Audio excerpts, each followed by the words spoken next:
আজকে রাজ্যপাল আসবেন বলে গতকাল থেকে আপনারা অপেক্ষা করছিলেন, কি চাইছেন আপনারা? আমরা রাজ্যপাল এসে সরজমিনে নিজে দেখবে এখানে কি হয়েছে মৃতের বাড়িতে। এবার এখানে লাইফ টাইম বিএসএফ ক্যাম্প ছাড়া এখানে আমাদের যান বাঁচার আর উপায় নেই, কেন এখনও আতঙ্কিত আছে। কেন এইরকম বড় বড় অত্যাচার জীবনে কেউ দেখিনি কোনো দিন আমরা। কেন যে ঘরবাড়ি লুট করার পরে আগুন জ্বালিয়ে দেওয়া, কলের পাম্প, জল, কোনো কিছু ব্যবস্থা রাখেনি একদম বাড়ির, একতরফাভাবে অত্যাচার। অনেক বাড়ি হয়েছে এরকম, প্রায় 400-500 বাড়ি এরকম হয়েছে।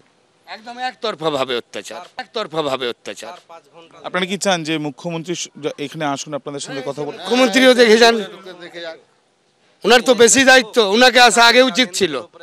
ওনার প্রশাসন চুপচাপ থেমে গেছে 4 ঘন্টা ধরে ঘটনাকে, উনি কি লজ্জায় আসবেন এখানে? নিজের চোখে এসে দেখুক মুখ্যমন্ত্রী কত অসহায় আমরা আছি, তাহলে তো উনি দেখতে পাবেন যে আমাদের এখন আতঙ্কে আছি, আমরা ভয়ে ভয়ে আছি। এখন আমরা রাত্রে শুতে পারি না, কোনো অনেকেই বাড়িতে আমাদের এখন সব অনেকে ঘর ছাড়া হয়ে আছে, ঠিক আছে, অনেকে আসতে পারি, লোকজন তো গ্রামে দেখতে পাচ্ছেন। কোথায় আছে তারা? হ্যাঁ, তারা আছে পারলালপুরে আছে, অনেকে অনেক ঝাড়খণ্ড চলে গেছে, অনেকেই, ঠিক আছে, হ্যাঁ দিয়ার চলে গেছে, নদীর পার ভয়ে, যার ভয়ে অনেকেই পার লালপুর চলে গেছে, অনেকেই পাকুড়, বাইরে যাদের আত্মীয় আছে দূরে, ওই সব জায়গা চলে গেছে। এই যে প্রতিনিধি দল যারা মানবাধিকার কমিশনের গতকাল এসেছেন, তারা পরিবারের সাথে কথা বলেছে এবং তার সঙ্গে সঙ্গে তারা যে মহিলা কমিশনের টিম যে আসবে তাদের সাথেও কথা বলবেন, আপনারাও চেষ্টা করবেন?